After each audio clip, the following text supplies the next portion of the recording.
Okay. Hello, everyone. Welcome to tonight's episode. And then humanity woke up.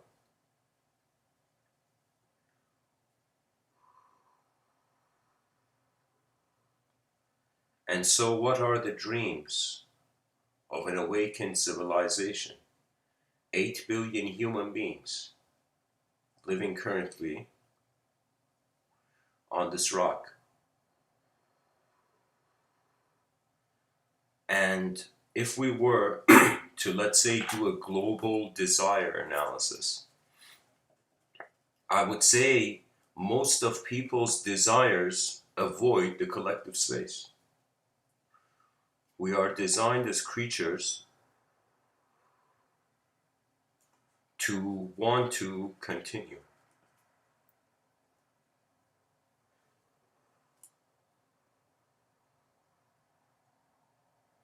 Even there is battles on a bacteria virus level. Everything in this life is fighting for its presence. It's as if it's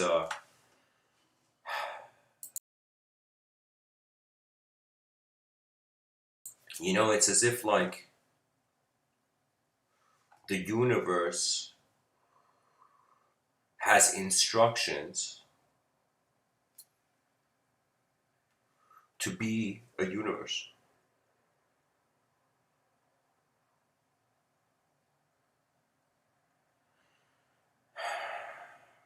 Eight billion desires. If we were to do a global desire analysis, let's say there was something like this in the future, where we could in real time, in a live stream way, perceive 8 billion people, what did they desire, on what level were their desires.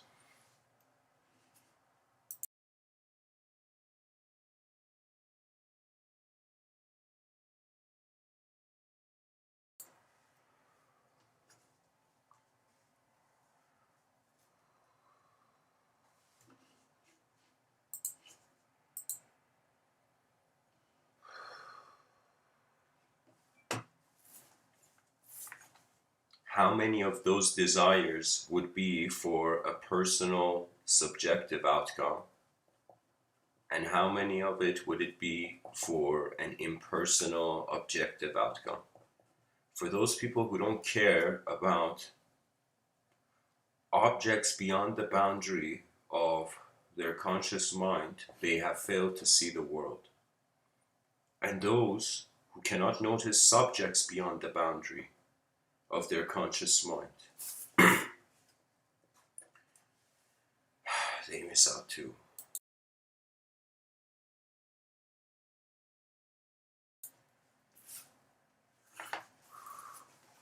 We are the idea of a person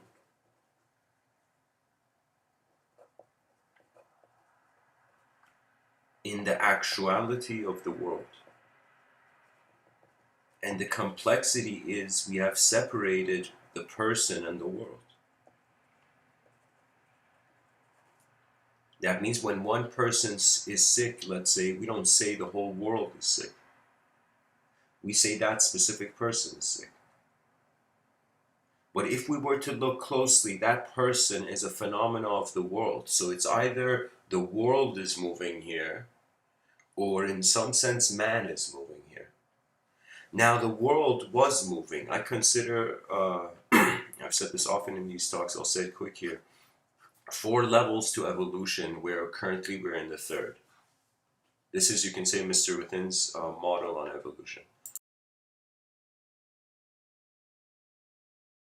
First of all, I see 2 types of evolution, and I'll explain those 2 types, but let us begin first from UW, an unconscious world. There was world, there was no consciousness. Then there arose an unconscious self. There was body, no mind, no consciousness. Then I consider, first of all, a body emerging in the middle of the void, even if it's on a planet and whatnot, is still so unique and mysterious. that it's one of the biggest mysteries, I would say, why creaturehood. And I would say evolution explains the adaptation, but why the origin of the design, that question is more complex. Why even the potential for creaturehood in the genetical content? Do you know? That means what's with this molecule called DNA? There's secrets in there.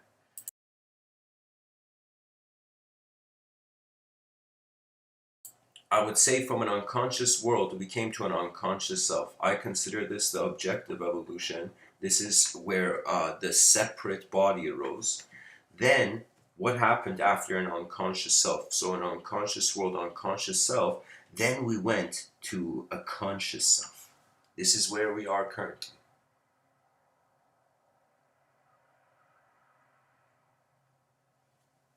We were in an unknown world. We were an unknown self. We became a known self. We became conscious that we are here, but we are not conscious as the world yet.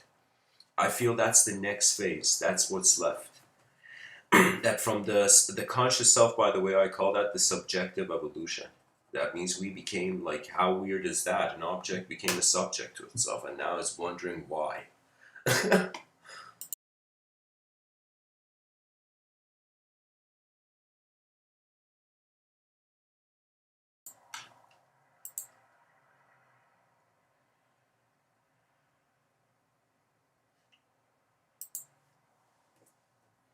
The last phase, the conscious world, I consider an advanced civilization to be there, and I consider a subject that wants to continue in a world that is filled with just object-based content. Of course, the subject without the object can't be a subject. You know, it's as if, like, we can't talk about human free will if there is no human being. First, there was a requirement for the form, for the form of the human. And then a question of, okay, how is this human being moving? What is moving inside it? In some sense, what kind of activity is occurring in the brain?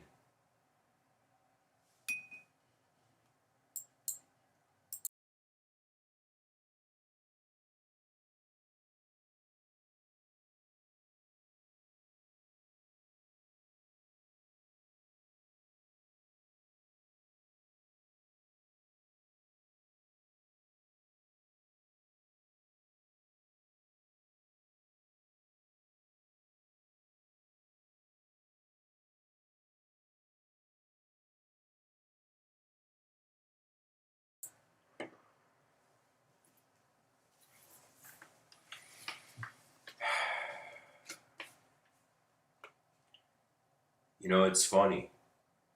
The body is trying to keep the mind here. The mind is trying to keep the body here. Yet they are like two lovers that never meet.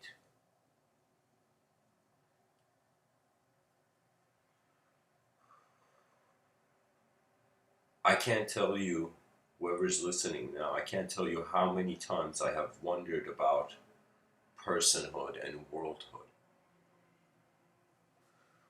I have wondered about it on an ideological level, but the thing is, the language keeps projecting, arising, and then it fades. So what it is unless man writes something down, records something, the activity of his mind is very transitory. Unless something from the inner realms is projected out into the outer realms, from where subjects dwell, unless there are steps taken from, with the attention takes steps through those subjects into the outer realms.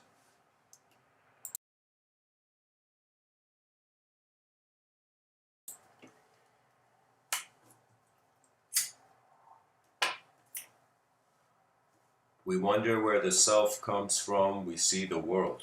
We wonder where the meaning of the world comes from, we see the self. And I would say this is nature's, believe it or not, kind of strange. This is the true cycle of nature we have avoided. That we are transitioning from being self and being world. You know? Existence is like the kinetic energy, and experience is like the potential.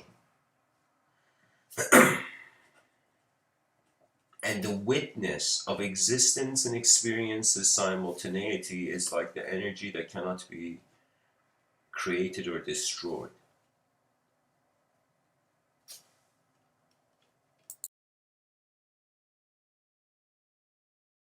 You know what it is? It's like energy is a field, and then existence and experience are phases of this field. Right now, we all know that when we are born, we are in conscious life. There's the conscious experiencer. The person has this intelligence that is not just recording the moment, but engaging it, processing it, and even designing how it's going to move in it. What does that mean? That means it's like the purpose of existence is to experience it. The purpose of experience is to continue existing, you know? When the mind, I find, rationalizes its own nature, it wants something to see.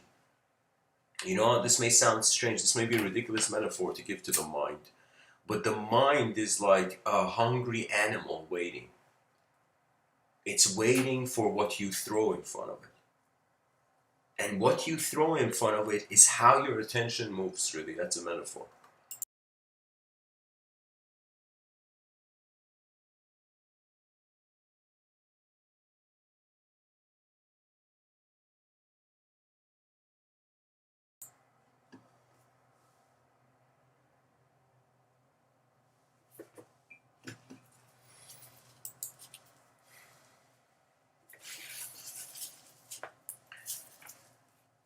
And really, before I could speak about humanity waking up, we have to first see how we're dreaming. We have to wonder about the illusion of nature, if there is one, if perception is enough. And you know, guys, it's a very strange place. I will say we have progressed as a civilization. What is it, 250,000 years that civilization is around? So that 250,000 years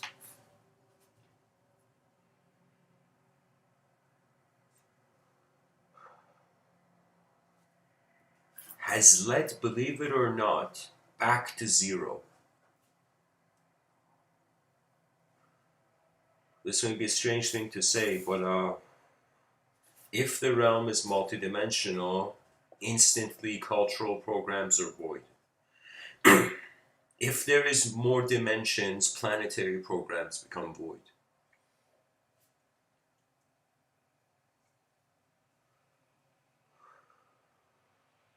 That means our concept of a planet is a singular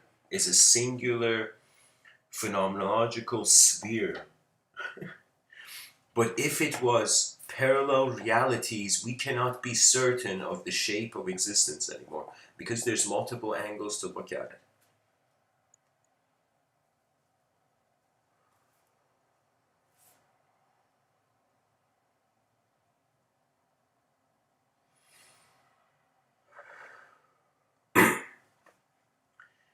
When I said that the self and world take turns, it's as if before I was born, I was life potential. It's like everybody had so much potential before they were born.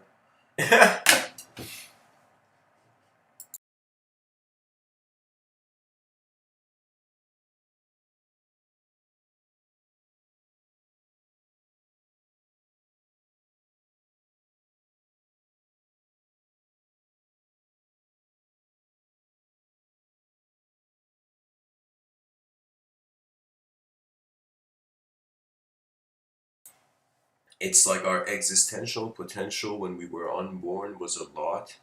Our non-existential potential is a lot now that we exist.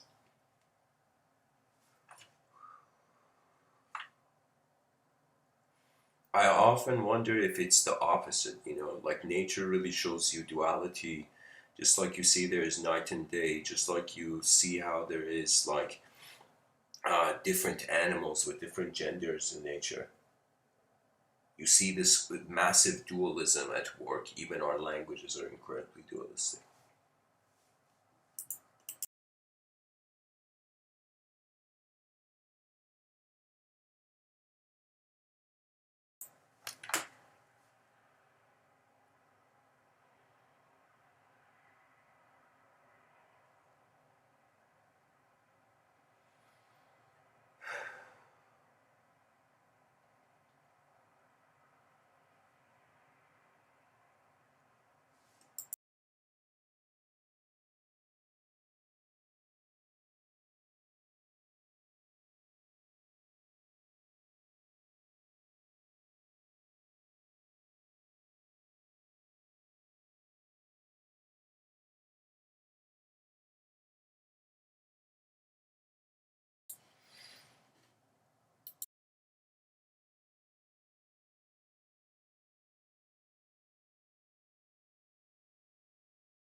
The mind could be prism-like, in the sense that one light beam enters it and it turns into the color spectrum.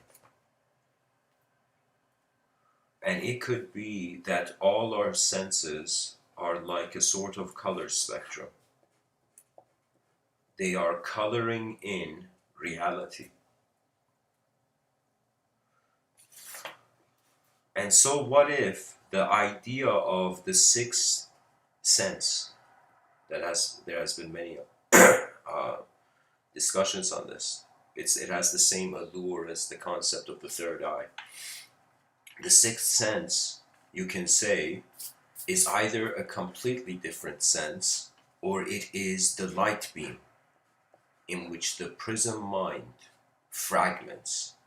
That means technically all of the five senses, imagine they all worked in their max way, they would give you a sensory perception unlike before. It would be the sixth sense if all five worked together simultaneously in the most maxed out way.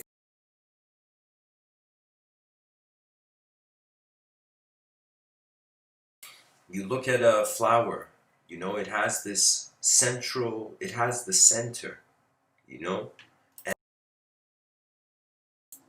from this center, it opens. The lotus opens. The layers of reality that have covered the central experiencer open up.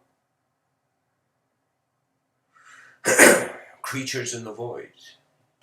What else can we do than dance in our intelligence while we can? One thing that animals do better than human beings is that because they don't have a source of future, the registration of fear is different. Animals are like Zen masters, believe it or not. And what do I mean by this? I'm not calling Zen masters animals, right? But what I'm saying is that they have a momentary engagement where in the moment, it is that moment's activity. I'll give you an example. Imagine somebody has 3 tasks to do. Let's say they have to, let's say there's an obstacle course. The person has to crawl, they have to jump, and they have to run. 3 activities, okay? Let's say even in soldier training, I mean, let's apply to there. Let's say you're in a, I don't know, like I have a lot of respect for when I figured out how intense it was, like the Navy SEAL training, the obstacle courses. Honestly, I heard some stuff from Joe Rogan. But I will tell you, like, what it was that these obstacle courses are very heavy, and aside from a physical health, there needs to be an inner health. Aside from an outer health, an outer achievement, there has to be the inner character and strength, you know?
Excuse me.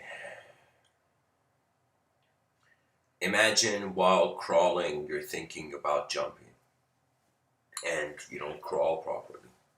Think about while you're jumping, you are thinking about running. And imagine while you're running, you're thinking of how well you crawled and how well you jumped. And what is going on is in that each instant, the attention isn't present. It's not like the Zen master who they go into these Zen tea ceremonies where the Zen master just drinks from the cup of tea. And if you ask them who he is, it's like there is not that he is only a man drinking a cup of tea in that moment. You see, it's as if like it's an appreciation. This is why I feel those who are grateful actually have a hyper attention.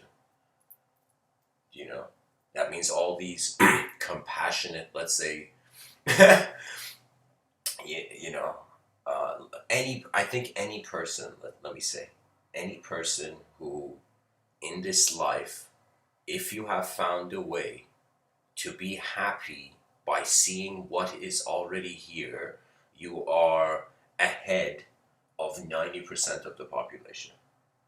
If you can, in some sense, experience the joy of your own being, usually it's as if like our joy is dependent on our outer realms conditions and circumstances and setting to change. That means it's as if like the person's not going to be happy until they get a Ferrari, until they get this, until they get that, until they get this image, that image, that image. You know, and it's like we're fishing when we should be surfing.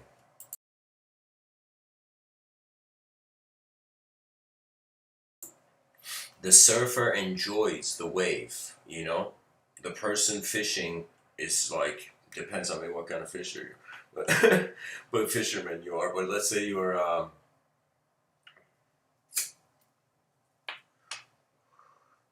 one of those fishermen who you won't be happy until you see what you caught.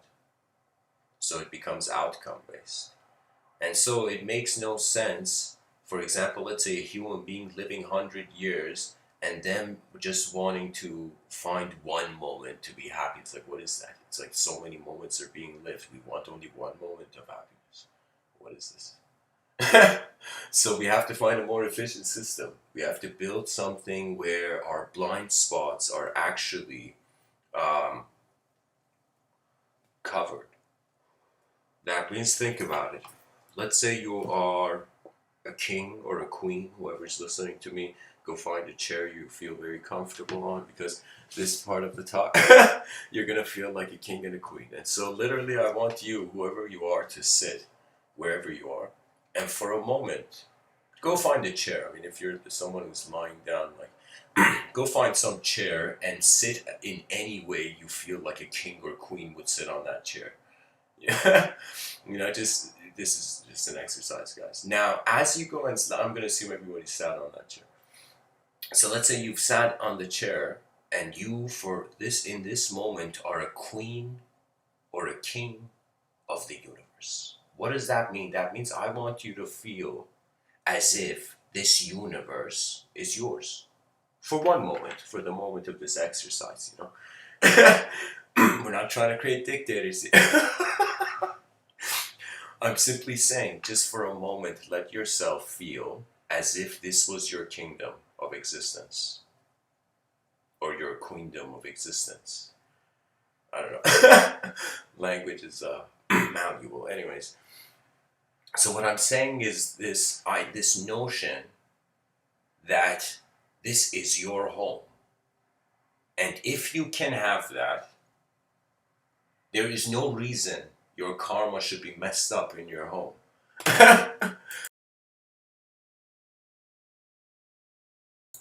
They asked this yogi, hey man, why are you meditating so much? Why are you trying to get enlightened? And he's like, buddy, I'm just trying to go home. And the person's like, man, you're sitting in your house saying this. What do you mean you want to go home? And the person's like, no. To my real home. To where reality and nature was true. To where confusion never existed. And where all errors were just different dimensions. That is all that has occurred, really, from the beginning. That we have been changing, either with or without the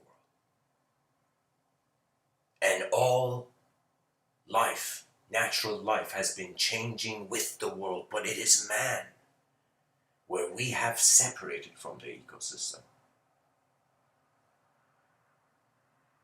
I feel our species is like the oldest son of Gaia, the planetary mind.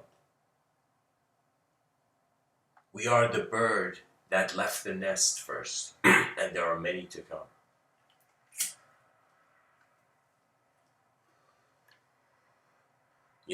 I remember when I was younger, I would look at the mirror and I would shock myself. I would be like, how is this all existing here?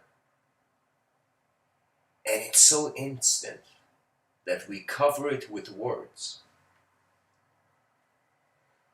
I will tell you, when I was younger, I would hide. I would hide as words. It took me a while to understand not to touch language. So you might not believe it, when I speak, I'm not touching the language. That's the difference. It's like the surfboard isn't moving, it's the water. The surfboard doesn't have any intelligence to move. It is the wave. The wave is moving the surfboard. And so I am telling you, when we become allies of our realm, if you for a moment felt like a king or queen and this is your kingdom, what is left for the king? That means think about it. Or what is left for the queen? You look at your world and you just ask yourself, I am here once standing in this way. Who do I truly serve? And this is where the difference comes, as Mr.Within would say, between the real king and the real queen. The king and the queen that see themselves first, they will not see their kingdom. But the king and queen that see the kingdom first, then see themselves, they are the kingdom first, then you are whatever mask is thrown into the moment.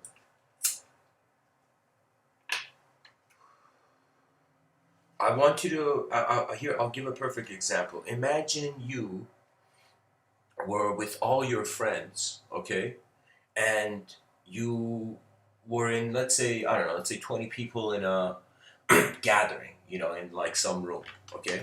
Now, what happens is, imagine you are all sitting down, you close your eyes for 1 second, 1 second you blink, and you open your eyes, and you suddenly see all your friends who've been sitting down have boxes on their head.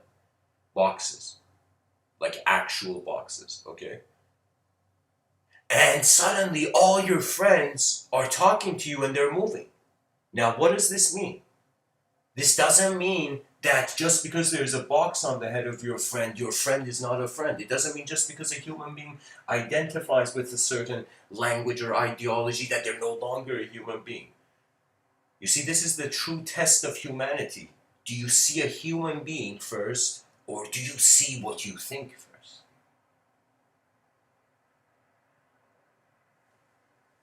Some people look in the mirror, but they never see themselves. And the reason is because they only see themselves.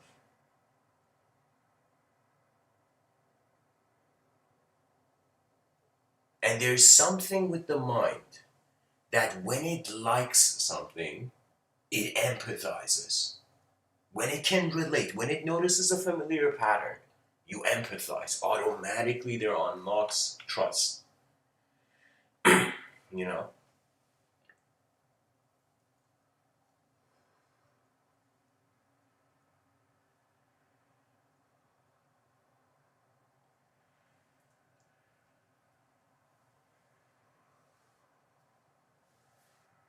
I remember I was in the UK, guys, in 2014, 15, I think it was 15.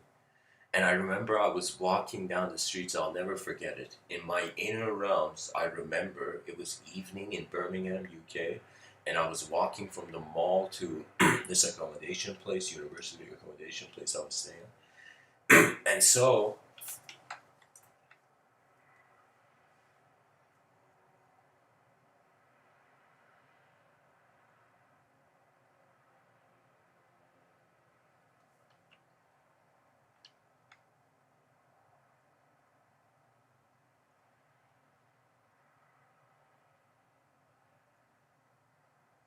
in my inner realms, I perceived giant lions running between the buildings.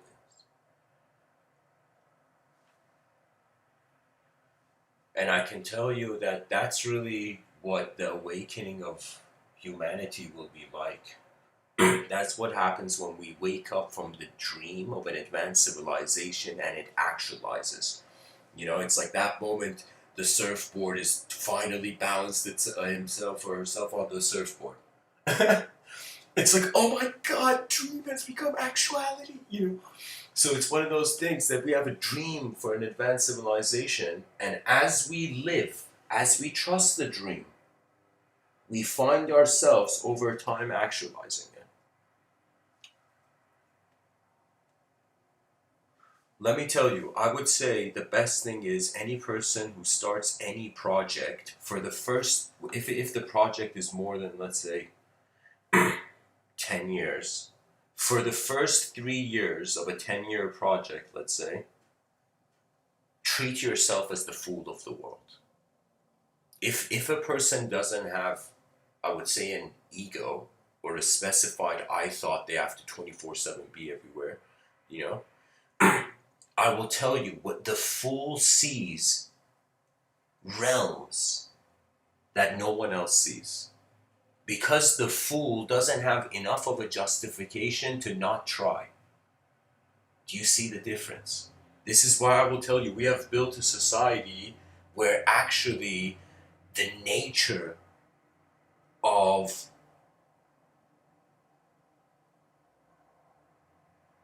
I wouldn't say stupid, but less seeing. I don't think intelligence can ever be measured. Intelligence is an opportunity. If you use the opportunity, you're intelligent.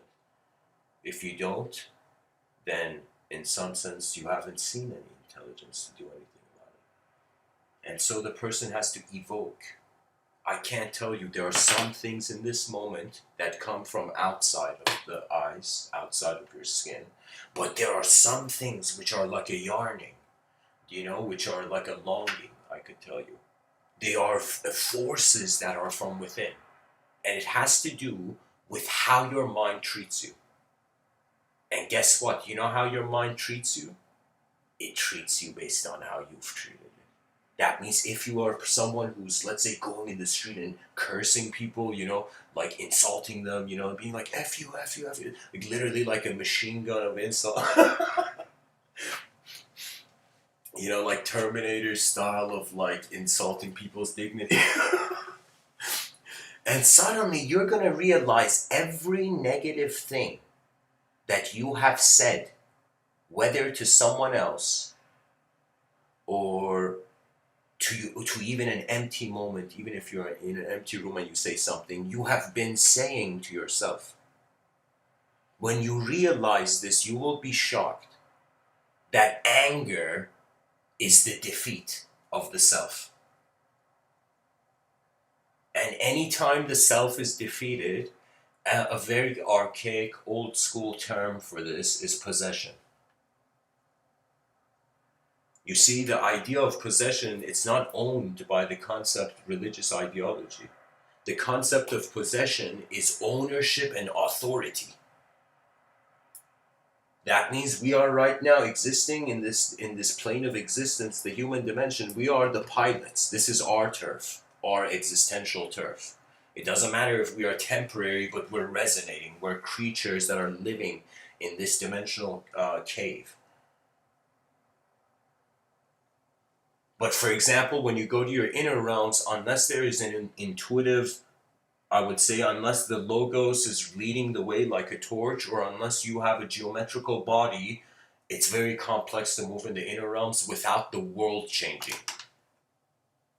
That means it's kind of strange. It's like you have to literally, it's as if like your attention is holding, okay, if your attention was like a hand, it's like holding your outer realms. The hand has to let go of the outer realms with the contentment that it can at any time pick it up again, you know? And then when the hand is not holding the outer realms, you just keep your hand still and you watch. And you will notice rhythms. And then you will notice memories. So what it is the unknown communicates to the human mind, to the human attention, through the movement, spontaneous movement of image. That means all those people who are like, even I could say, great philosophers have even been, they couldn't even escape this. And it was this notion, like, so many people were like, for example, Socrates, there was an inner oracle. For Heraclitus, the logos, the inner guiding voice, which was like the soul of the universal sector moving everything, you know? So it was as if like this inner guiding voice, and now this inner guiding voice, the more we got shape and context and languages, the more messed up it became. The more shaped it became, I would say.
What I'm trying to say, guys, is that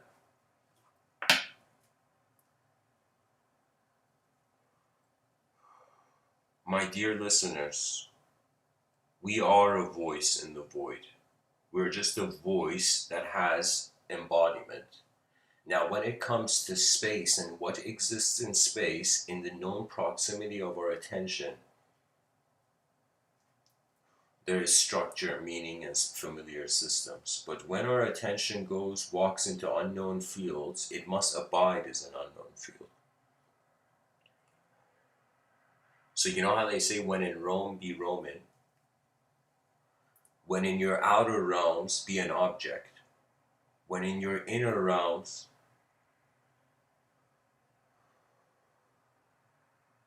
watch. I can't emphasize this enough, that there is an incredible watching component, sincere watching. A sincerity that needs nothing else. It is just watching. Like when you watch a film, you don't have an expectation on the film yet, you're just watching the screen. And if a person can watch their moment like that, they will become incredibly sensitive to how the room is not empty. There is something very important in the room, and it is us. It is the being. So if there was, let us say, and let's say somebody in the Mount Shasta area in Arizona suddenly felt they were talking to like channeling an extraterrestrial or something. I saw a video like that.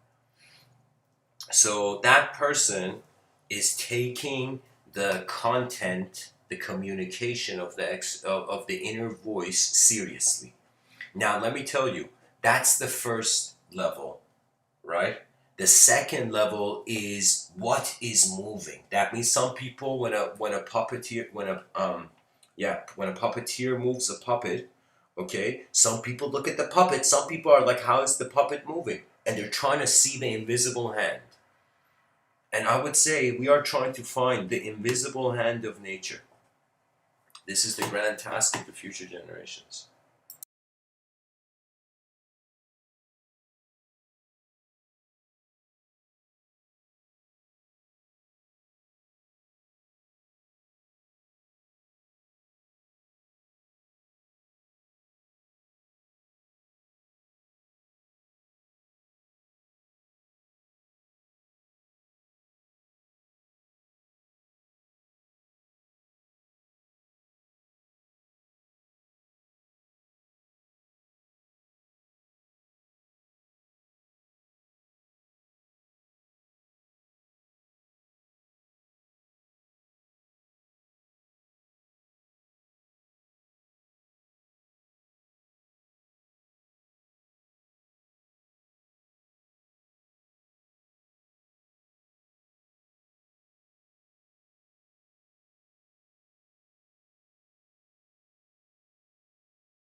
guys, I feel I'm going to make this part one. I would say, or actually, I'm going to end the talk soon. But I'll just say, dreams of an awakened civilization. It's an attempt. It's an attempt to wake up the species from the slumber of desiring subjects in an object-based world. I would say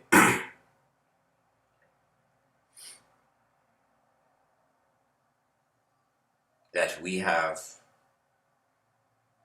or as some scholars have said, like, I mean, not some, but just pretty much this idea that there's a world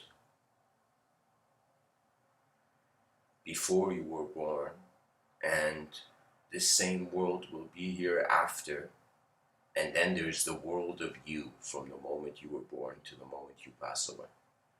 And so if we can find a way to make the journey of the person in the world from the beginning of their birth to their death, if we can make all the actions of a human lifetime simultaneously serve the civilization, it would mean for the first time we have to create an advanced civilization with a blueprint that has learned from the human being to evolve to its environment.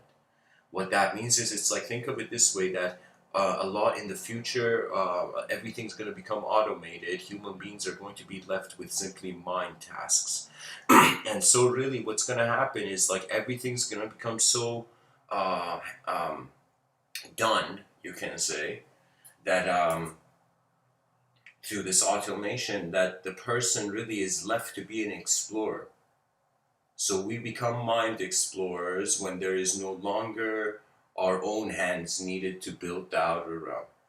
So when AI takes the job from us, you know, it's in some sense the whole effort of human beings to move towards novelty, new ways of living. Now, so what would that mean? That would mean a sort of freedom.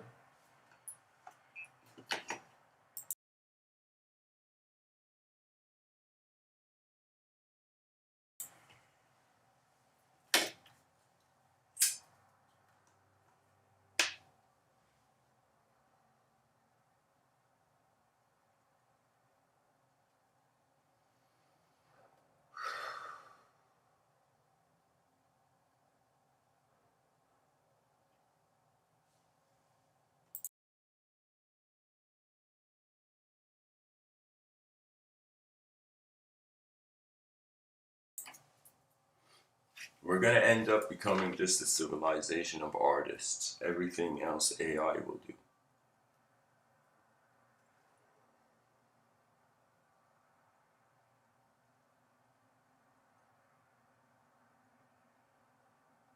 You know, even there's going to be advancements in, you can say, genetical engineering.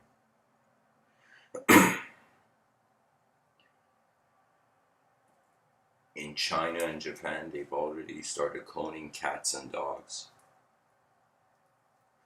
It's as if, like, this freedom is literally transcendence of the human design. All our limitations are because of our position. So freedom technically is not a human idea. It is beyond human. True freedom. So either we have to build a sort of yin-yang civilization where in the most utopic moments there's a bit of chaos, and in the most dystopic moments there's a bit of order. It would technically mean we would have to be undefinable to have balance.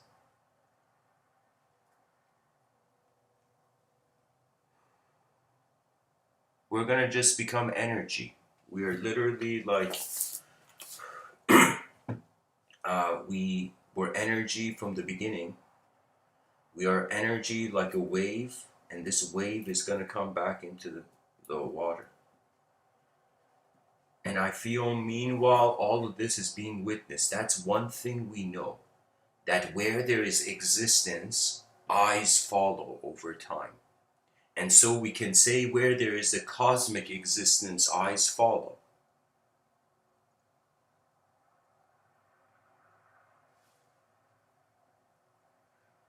That means it's going to be this poetic idea that even if there was no cosmic viewer of the whole thing, there would eventually emerge one.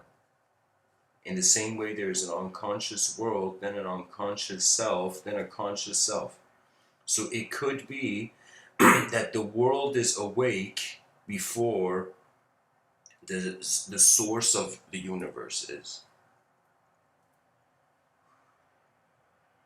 Can you imagine like a group of yogis chatting, and one of the yogis is like, guys, I can't wait anymore, and one of the yogis who's new is like, hey, wait for what? It's like, I can't wait for God to wake up.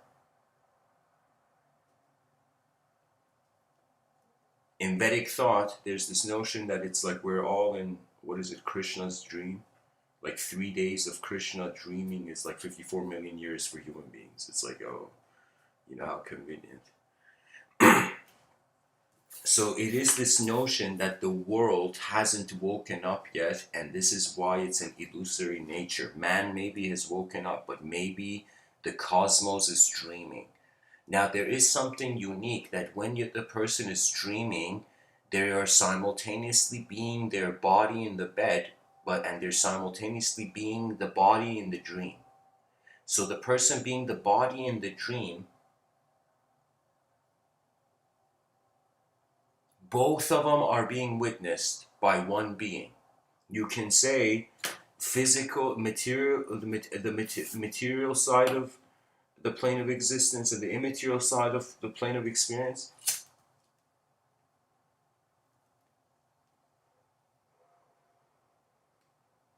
They're just, again, two sides of the same coin. Nature doesn't need a concept to be something. Nature is something first, then concepts arise.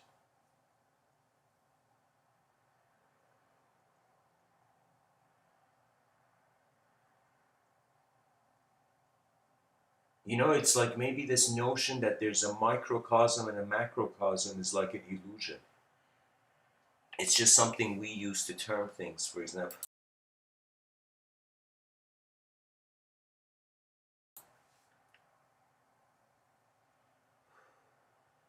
It's like how many eons of just the game of the big and the small. It's like all of knowledge is different classifications of scale, really.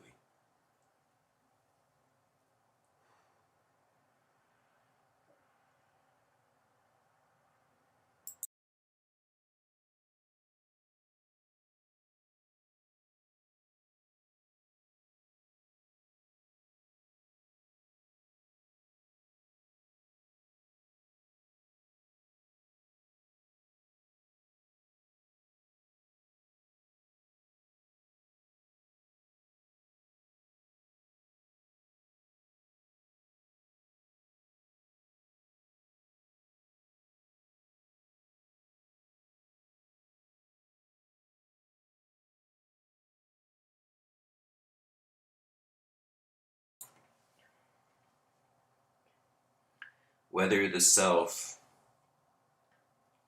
whether the world is a hallucination of an unknown self, or an unknown self is the hallucination of a known world, the mystery of every sight stands. Every person is a different DNA. It's as if the whole species is like an antenna. Just think about it. It's like when somebody sees something, uh, let's say, imagine if somebody sees a spaceship, our news team actually films a spaceship, okay? So it becomes something where it becomes everybody suddenly knows. When one person gets information, the information spreads into the, you know, biological tribe.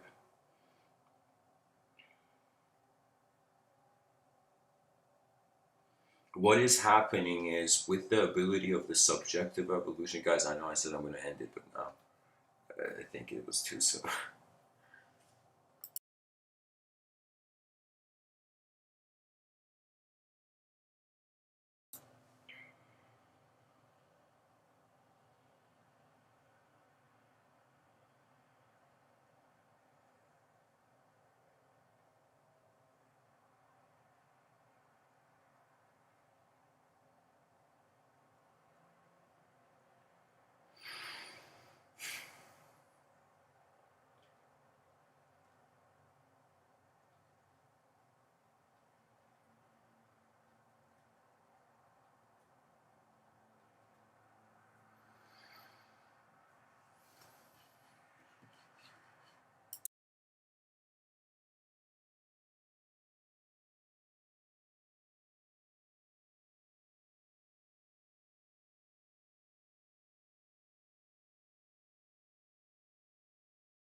pretty much 8 billion antennas, part of the same field.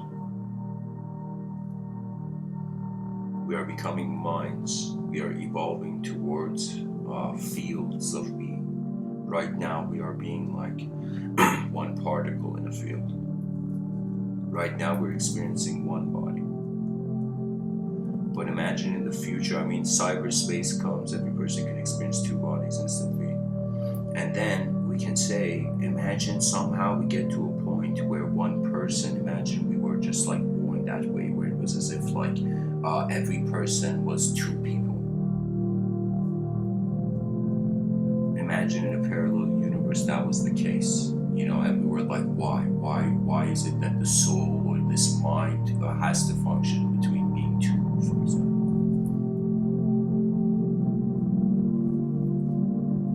What it means is the mind is boundaryless, because it's setting up the boundaries. And what happens when this mind that is generating the meaning stops generating the meaning? The world moves first. When the world moves first, that is total knowledge. I would say the issue is not that their knowledge is not accessible, it's that you can't remain in it for too long. When it comes to, I'll give you an example.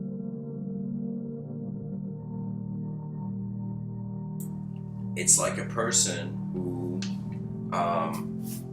found treasure. Now they see there is so much treasure they cannot hold. It's one of those things where it's like the mind's abundance in the unknown. It's like the same freedom, I would say, or the same allowance that an artist gives himself when he wants to draw anything. It's like the possibility where you can move in any way. So when you go into a space where you can technically move in any way, anything is possible behind your eyes. So you see, in that space, you just watch, the world moves first.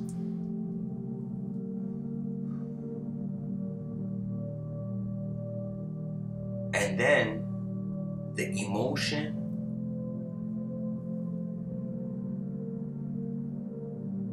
justifies if the person can trust the inner realm movement or not. So when you close your eyes, a person can have emotions about what they see, a person can have emotions about what they visualize.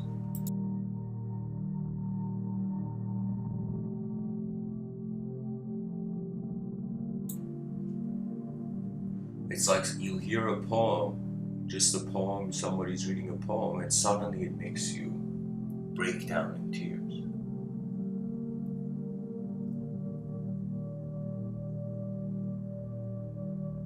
And what I think it is that imagery can release the language-bound soul.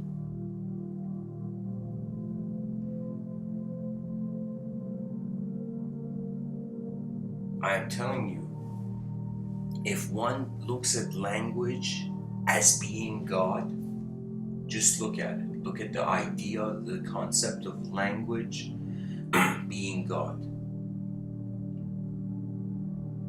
That means it's as if the message was, in some sense, the truth. What I mean by this is that after object worship,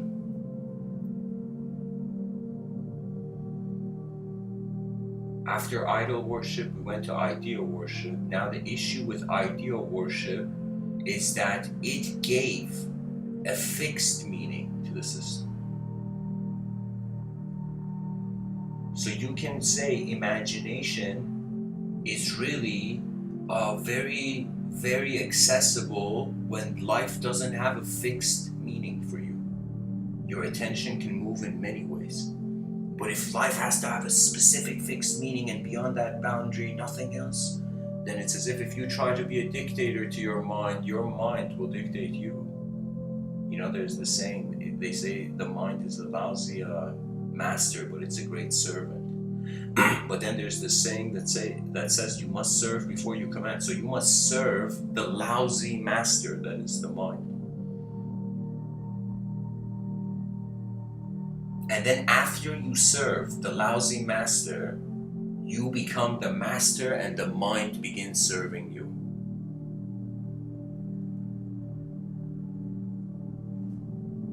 So self serves world, world serves self. And it has to. It's causal effect based. That means some things, when we say man has control over his free will, over his reality,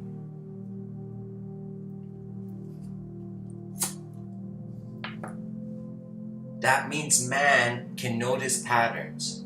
That's it. Our existence is a pattern right now. Let us say a pattern of conscious cognitive recognition. Okay? And all our hopes and dreams are this pattern. And all of this that we want to continue is just the pattern we have seen.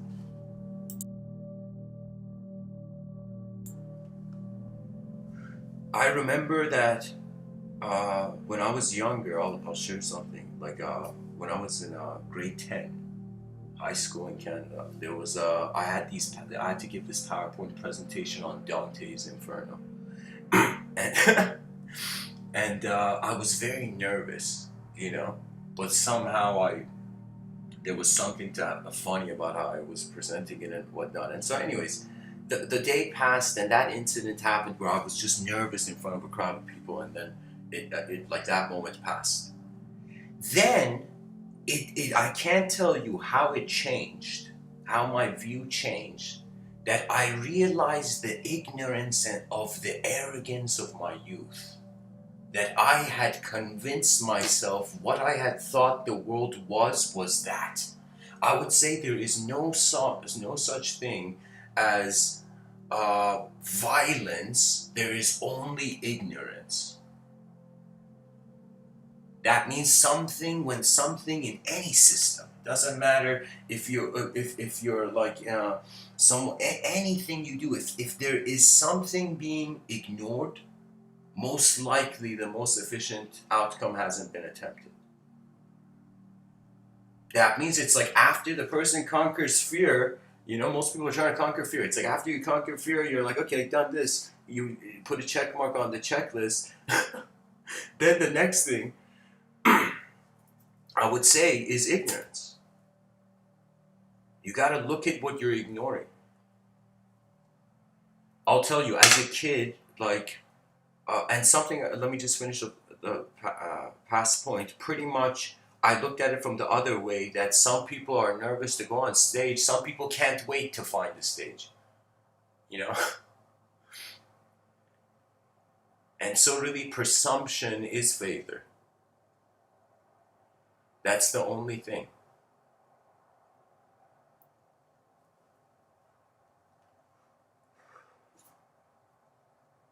That the presence of the attention should be the commander of the mind.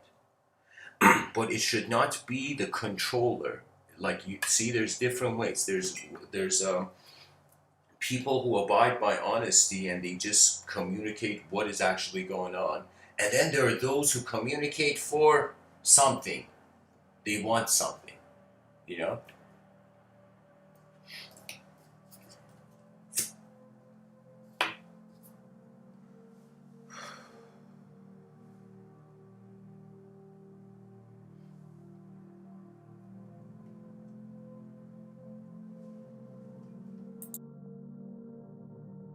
Was this notion of honesty and they just communicate what is actually going on.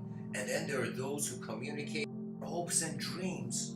And that incident happened where I was just nervous in front of a crowd of people, and then it like that. There's no such thing as violence. There is only excuse me.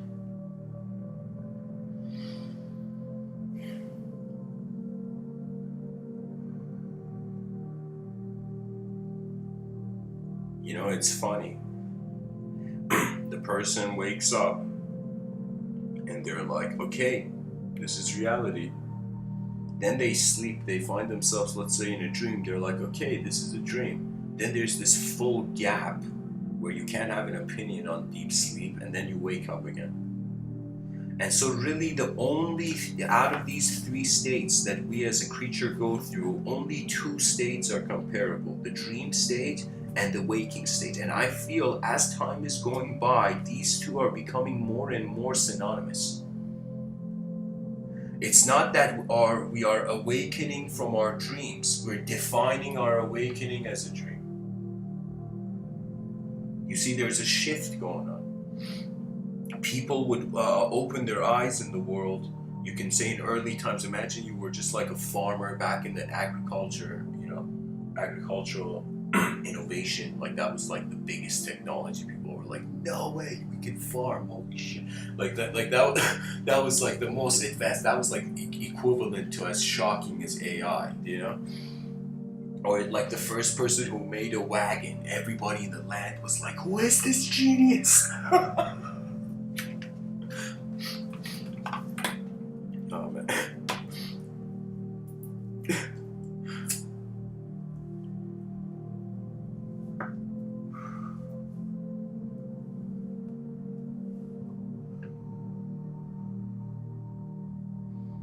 It's strange, but nowadays I would say this is the only path left, where to be a scholar means to be the staircase for the future generation. That means if once the person wants to know, then they care. You might not believe, if the person just tries it out, try for one day, just caring for everything, See what happens. One day begin, whatever. If it's like, let's say you're walking, and I don't know, like you're walking by the beach and there's a dolphin on the sand, right? And normally you were too cool, to help dolphins, but because you heard this talk, because you heard this Mr.Within talk, you were like, okay, this is the day where I'm caring for everything. So you would suddenly throw that dolphin back into the water.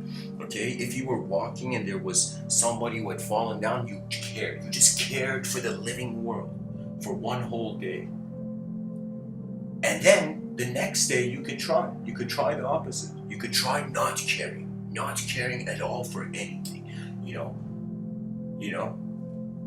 It's like you're walking by the beach, a dolphin is about to jump into the shore. You look at that dolphin mid-air and you're like, hey, go back. And the dolphin jumps back into the water. Mid-air, like reverse,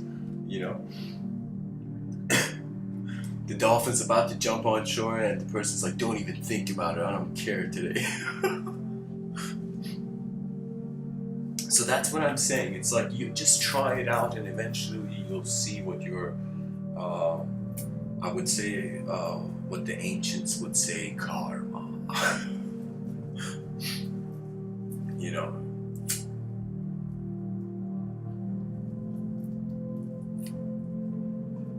It's honestly like rent-a-karma. You open your eyes as a creature that has a conditional intelligence, and then you will close your eyes into return into the state of unconditional intelligence. And I'm telling you, it's an opportunity, and this life can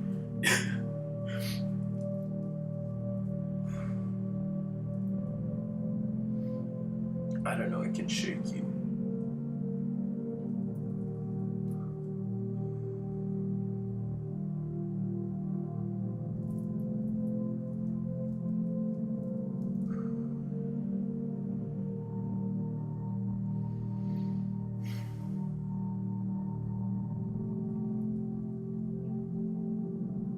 People would just ask back in the day, why?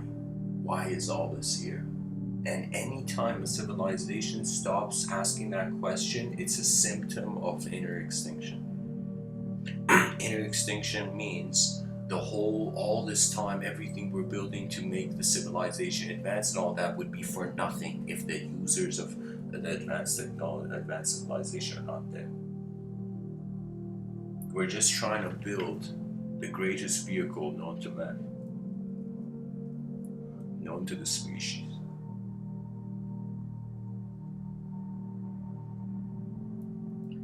Because one can do nothing about the past. The past is past, it's done.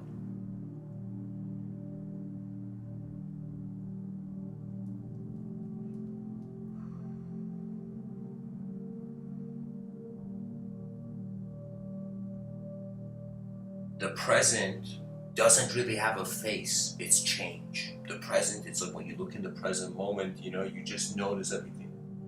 And you notice how it changes, or how it has changed.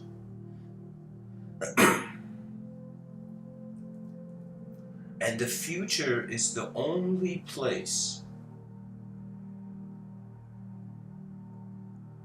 where art isn't dead.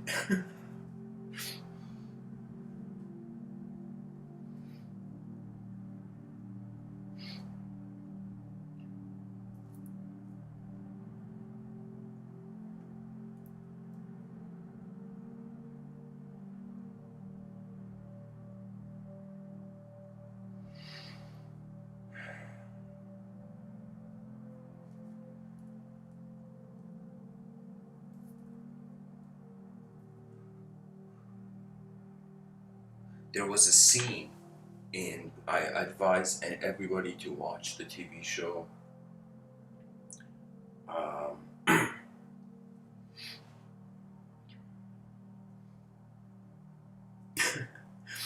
Let me see if I can fly over this part in a different way.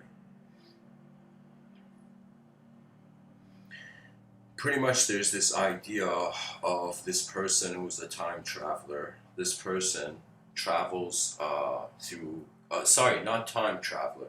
The person is traveling between different simulations of life. So they're they're traveling between parallel universes.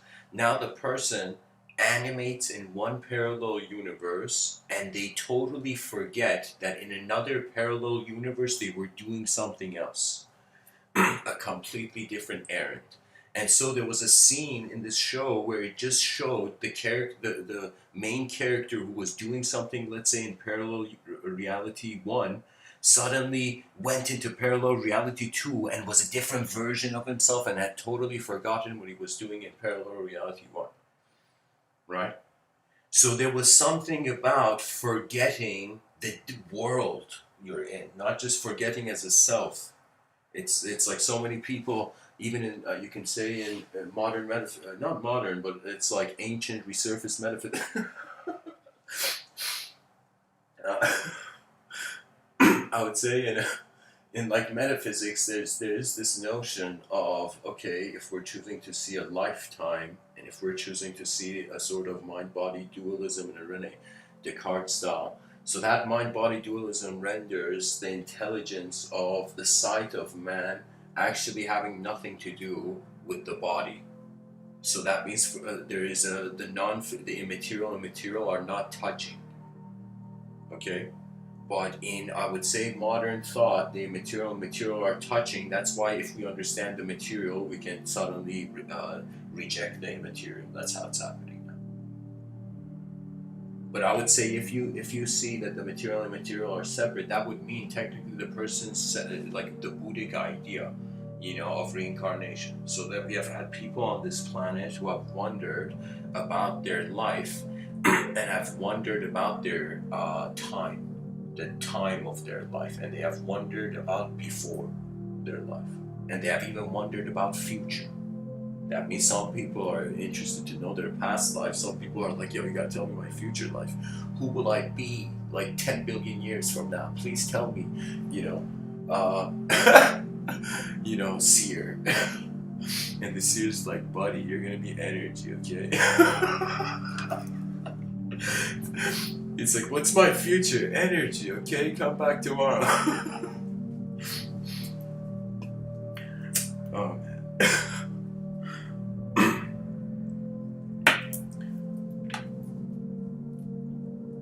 It doesn't get more new age than that, guys. We're just gonna be energy again.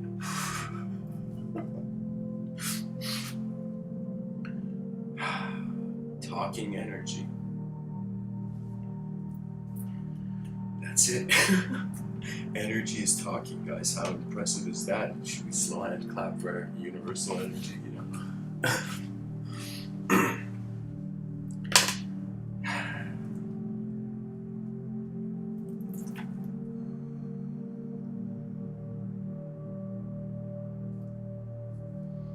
Sleepless nights.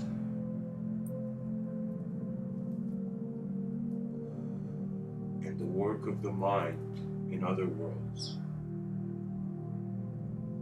I will be honest, we're multidimensional beings. Our language is a reflection of us. Our language is multidimensional. Similar to how words have multiple meanings. In some sense, the person can have in different moments of life multiple meanings. And so really it's about attitude and perception. And the unique thing about perception, its difference is that, for example, animals of different species perceive the moment differently because of their genetical design. But the moment is the moment. That means you could put this teacup with like hot tea in it in front of, like, I don't know, a snake, a cow, and a human being, okay, and a lion. So all those creatures would look at this cup and, you know, and so they're not gonna see the same cup. That means we all have different instruments. We all have different lenses. I mean, it's very obvious, like how our people have different eyesight. People have different mind sight. You know.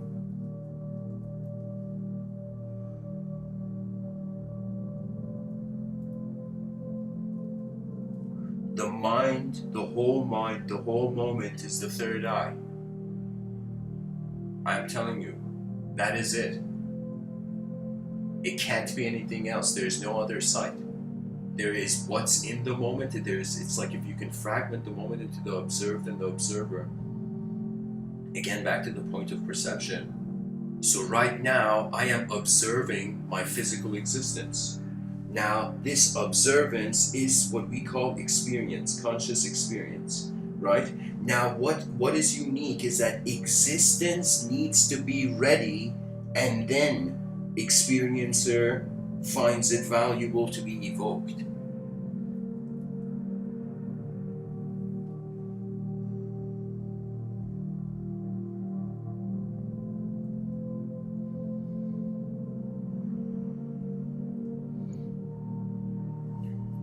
Guys, in the chat section, Erasmo says, I hope it's not just energy. Can you imagine again that scene where the guy's like, hey man, what's my future? Let's say the guy's climbed this really giant mountain, found this like sage and seer, you know, in the temple. It's like, sage, tell me, you know, tell me what's my future self, you know. And the sage says, energy. And the guy's like, I climbed this mountain just to realize energy is the only immortal around.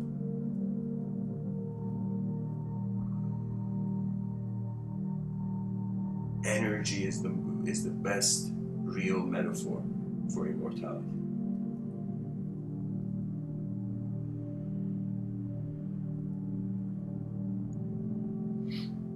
Imagine we find a particle in the future, that this particle is so filled with energy and so mysteriously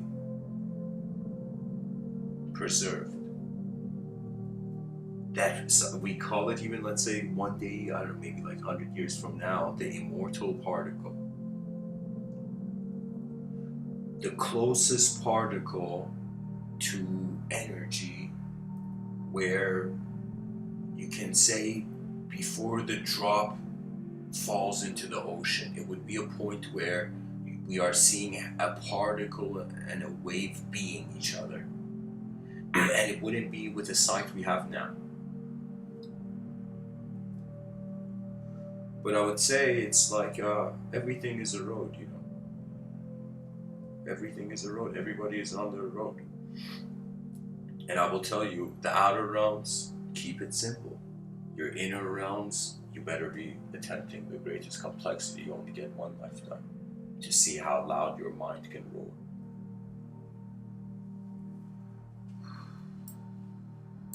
By the way, guys, for everybody listening, you can ask any question in the chat section.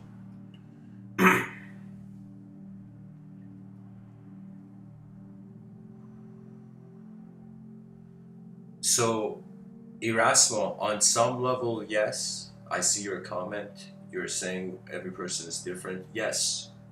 But I will tell you, the more subatomic we go, the less personality there is.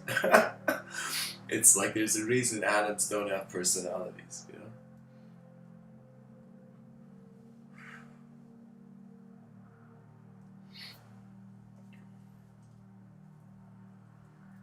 It's like there's a reason we never hear the sentence, it's like, that electron is so annoying. Like, we will never hear this sentence. When I say never hear this, I mean in the sense that it's like,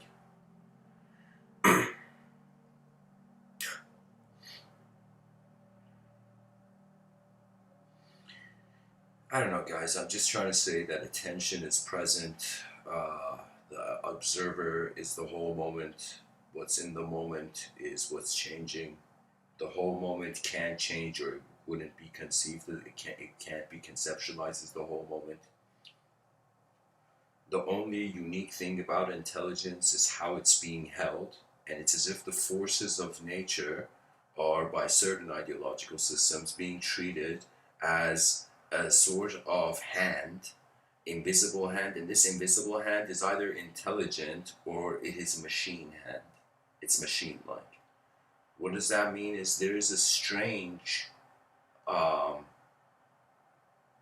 like just the fact that the gene self-replicates and there's a natural continuation of memory. It's like our genetics was the biggest lesson of our psychology.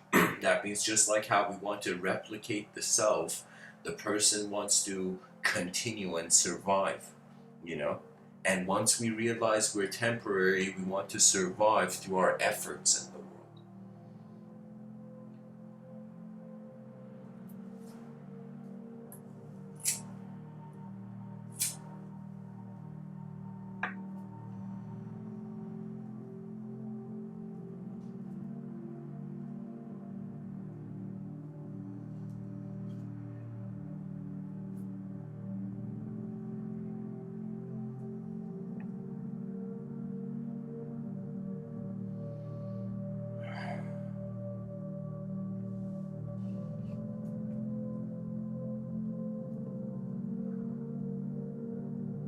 Life is dreamlike.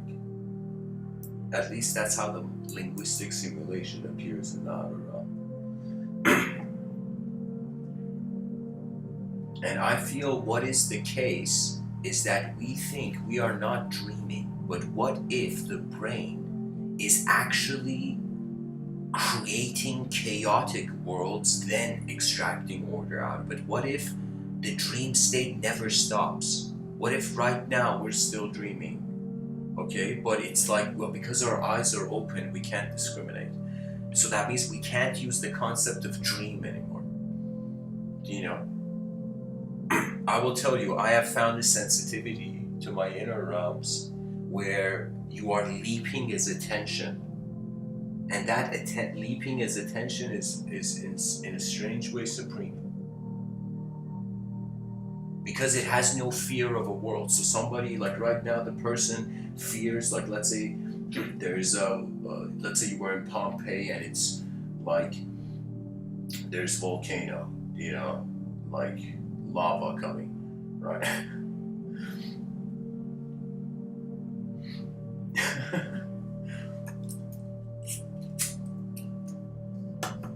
It's like you would be scared of that lava touching you and you would run away from it, right? So you would be afraid of something happening to the self. So I would say that it's also in your inner realms. You should not be afraid if the whole world's image changes. So if you can notice you're not image and language, if that means that when I say inner realms, technically you are not going in the inner realms. The inner realms are going into you. Because the presence is there. We're not losing consciousness of the outer realms. It's like an onion.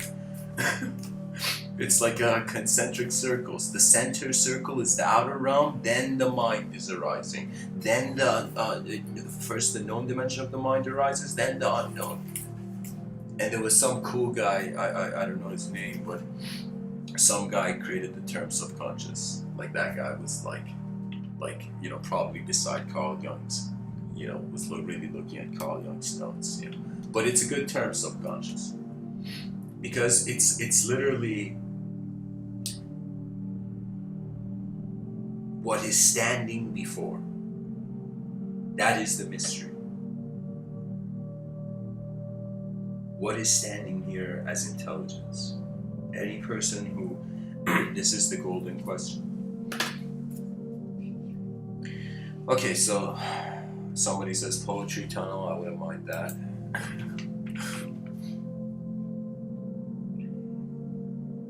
Alright, so hopefully people, I'll make this audience engagement.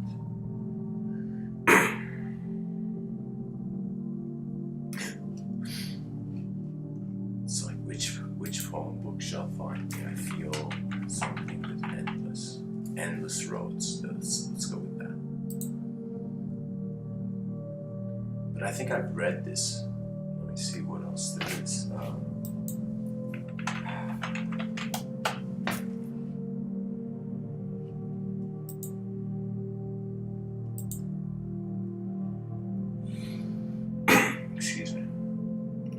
Okay, I'll read from Heaven's Halo.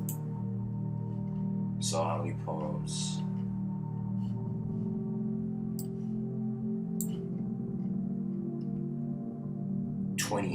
So 1 out of 28. So there's 2 people listening. I'm glad my voice is getting out there.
Okay.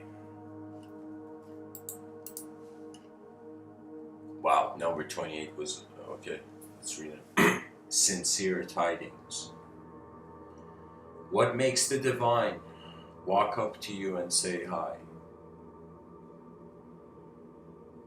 Have you found the secrets of all secrets that all keep in their holy hand, but forget when they have forgotten the holy?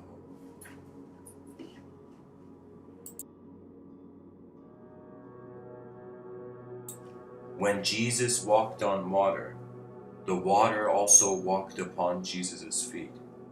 Do you see how marvelous our world is when the heart beats for all manifestation through the inspiration that is mankind?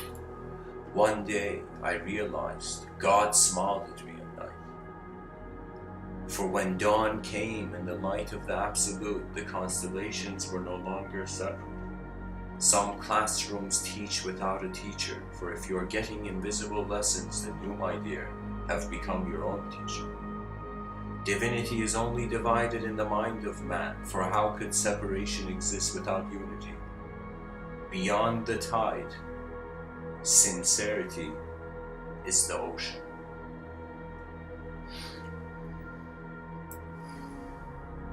Yeah, that word sincerity is the most important thing when it comes to mysticism, because you get to see the road your eyes are made for.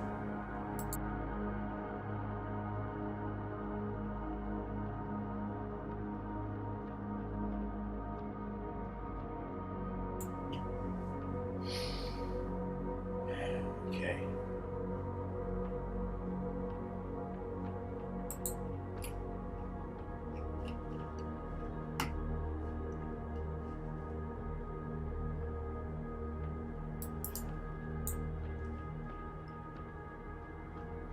There's this poem, it's number 4, it's very short. It says, "Change is now." That's the name of the poem. Self-mastery means breaking the cage of your own desire. How do the winds of love become a beacon of hope? Change is now. Don't ignore how you are profound.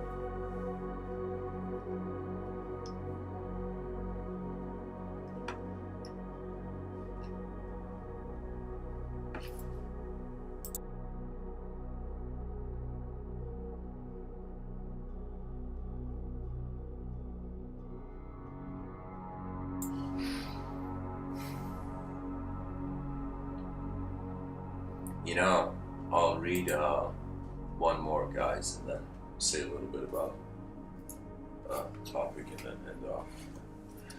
Halos of mystery.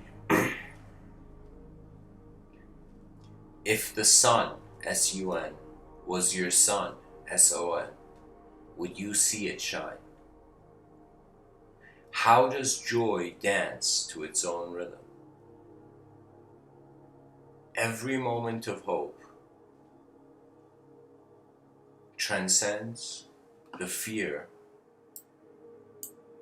of ignorant men. A being that feels the oneness of creation also knows innately of the one creator. Are your two eyes seeing the same? What gives sickness a chance to idea? Make sure the idea breaks before you do. All trajectories of thought are within an existence that has felt non-existence's passing turn. What makes the sweetness of the divine move beyond words? Is stillness a paradise for those shaken by dismay? You are the glory of the cosmos. Never forget it. Mysterious halos are a suggestion that the empty sky is a cloud's true home. Before you look in the mirror, is the moment your soul.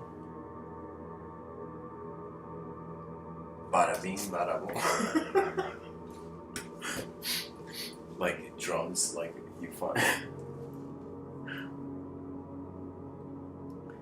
Anyways, guys, thanks for listening to the poetry tunnel.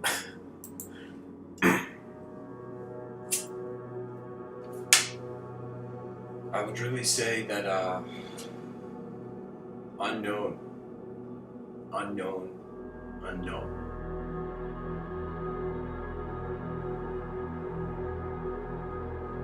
Every question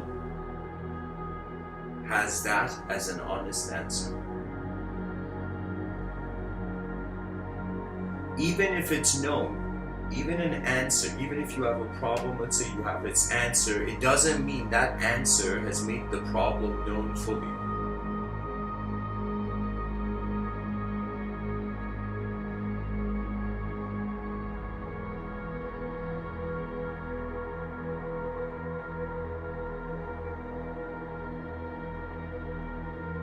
Let me tell you guys something very interesting. When a person accepts all that has been bestowed to the moment that they're being, and the person becomes grateful for how they're being, Just take that in what I'm saying.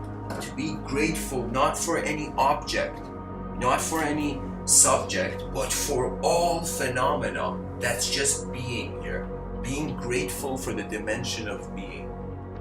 And once you're grateful for that dimension, you will find gratefulness in the dimension of doing. Oh man. Guys, I'm going to share a story because that's what these talks are made for. There's a story of this woman, this mother, who has 2 daughters, you know, and the older daughter has an umbrella business, and this is back in the day during Buddha's time. And there is the other daughter has like a noodle shop. Now here's the thing, that in the story you need to know that they eat noodles when the weather is good and people go outside, and when it's raining people get umbrellas, which is obvious. So the story begins where there's this mother, this woman, who is crying. And everywhere she goes, she's always crying. And she's crying because she has suddenly realized, you know, that it doesn't make sense. She wants a rainy day so that one of her daughter's businesses becomes good.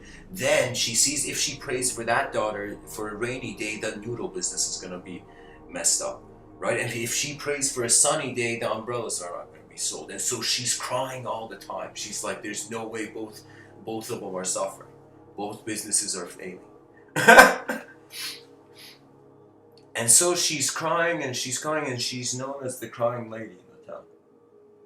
Until she goes to this sage with a giant bee like Superman on his chest. You know?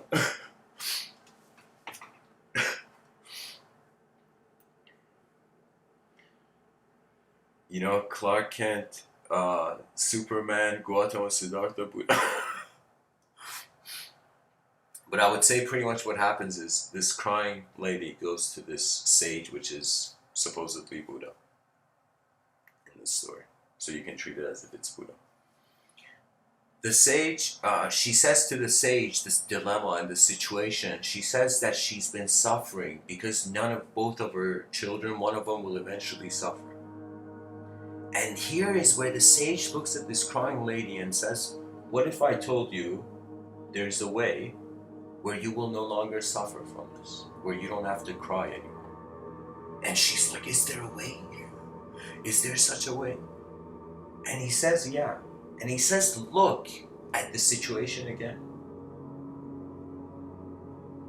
Look at it that when it rains, people come and buy umbrellas.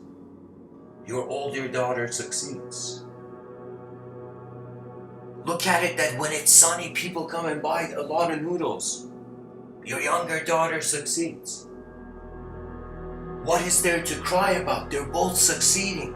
And the sage says something to the depth of, the sage says, your mind, dear human being, has had the ability through perspective to see the inefficient first.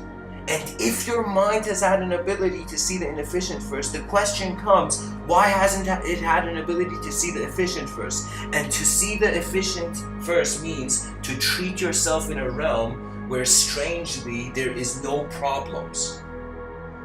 The context, you should walk in a world where there's no problems, but you should look at every problem you should see, you should solve.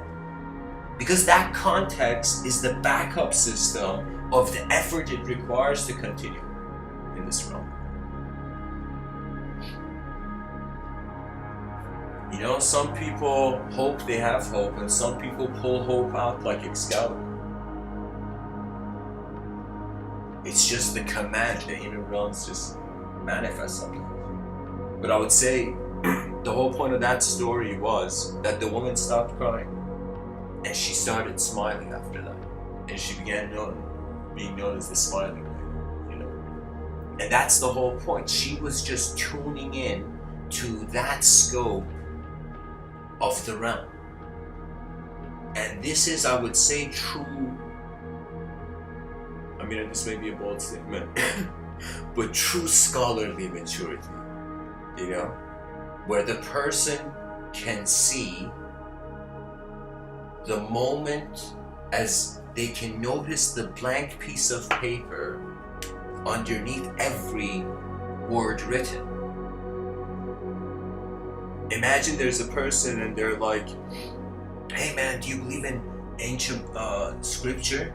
You know, and the person's like, yeah, I feel there's truth in it. And they're like, what is that truth? And the person's like, emptiness. And the person looks at it and says, what do you mean? None of the ancient scriptures, none of these holy books is said that there is emptiness, like God is emptiness. All of it is saying, praise God, praise God, praise God. God is almighty, God is the source, God is the creator.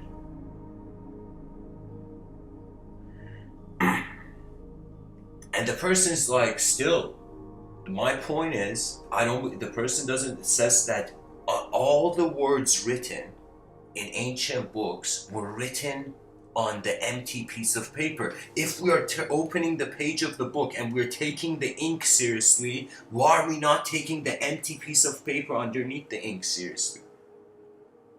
That emptiness underneath is the ultimate. There is a voidhood out to move beyond dualism.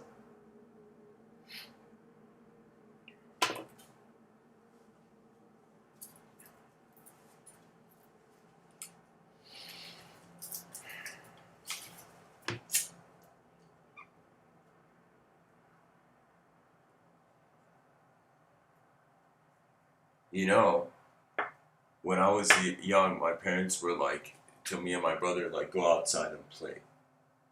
I feel like in the future, like, let's say, I don't know, hundreds of years from now, or maybe even earlier, hopefully, the parents are gonna be like, kids, go outside and build an advanced civilization. What are you doing? You know, the kids are like, okay. And they go and they become advanced human beings, serving an advanced civilization. The ultimatum of the win-win. The individual wins, the collective wins, that's it. What greater system can be? It's either the kingdom of the human species wins, or there is nothing. You see, it's like there's no point of being on a sinking ship, really. Imagine somebody sells a boat and the person's like, okay, where's my boat? And they're like, yeah, I'm sorry, it's at the bottom of the ocean.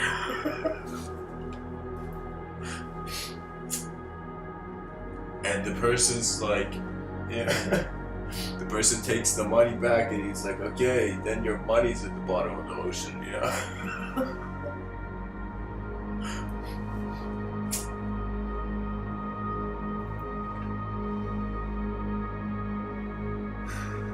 Really, guys, I'm about to end the talk unless people have questions or whatnot.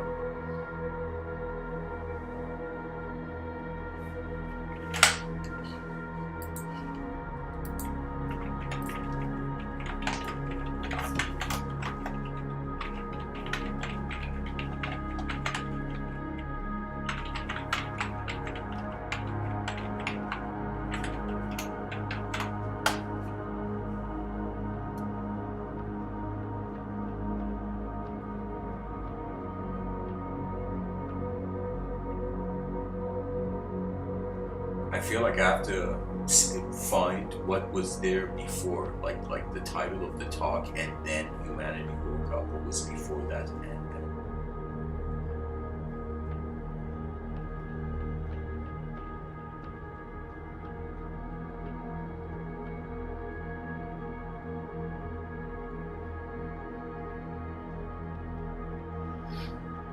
To wake up means humanity is sleeping.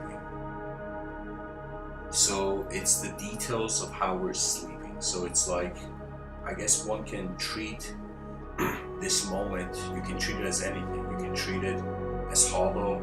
Let me bring in the ring of the absolute heaven, this model I've designed where we perceive this plane of existence through the zero dimension, singular dimension, dualistic dimension, infinite dimension, 0, 1, 2, infinity. Now, this view would let's say each of these dimensions has an accompanying language. The language of the space is stillness. The language of the singular is silence. And I would say when it comes to duality, that is what we're finding. A sort of attempt towards infinity. You know what it is? It's as if these four dimensions, 0, 1, 2, infinity, as siblings. 0 and 1 are like sisters, and duality and infinity are like brothers, you know? So the dualistic is right now entertained with trying to reach for the infinite. To infinity and beyond. What was that, like that show? It was from that Toy Story thing. But when we really think about it, infinity is our beyond. And perhaps there's so many ways we're existing right now that we're not aware of. And to accept what we only see or perceive, it's like the whole, you know what it is? It's as if like your eyes give you a certain level of access to information, the rest of the map is unknown.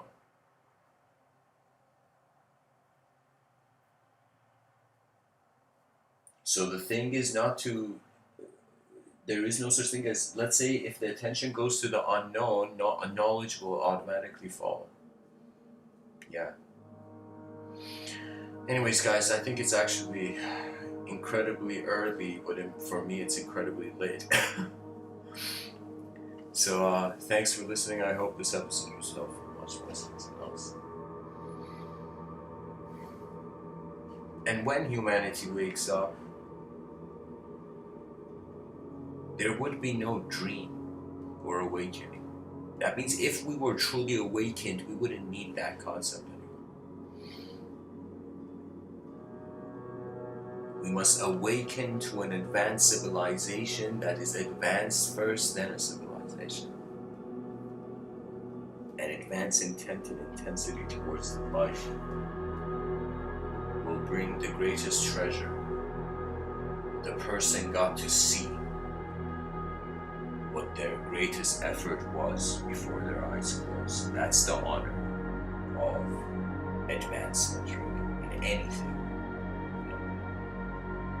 And the more braver you are, I would say, as a mind moving in this realm, the more macro you begin to see. So you begin challenging big questions. So imagine there is no such thing as sort of like, imagine every person on the planet being a warrior.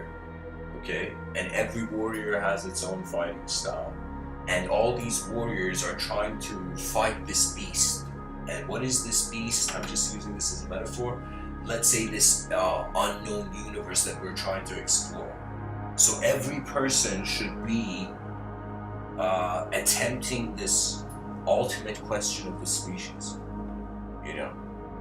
So every warrior goes, and so what's gonna tend to happen is every person is on an individual level trying to max out their efficiency, and then eventually they will find each other at their highest resonance, poetically.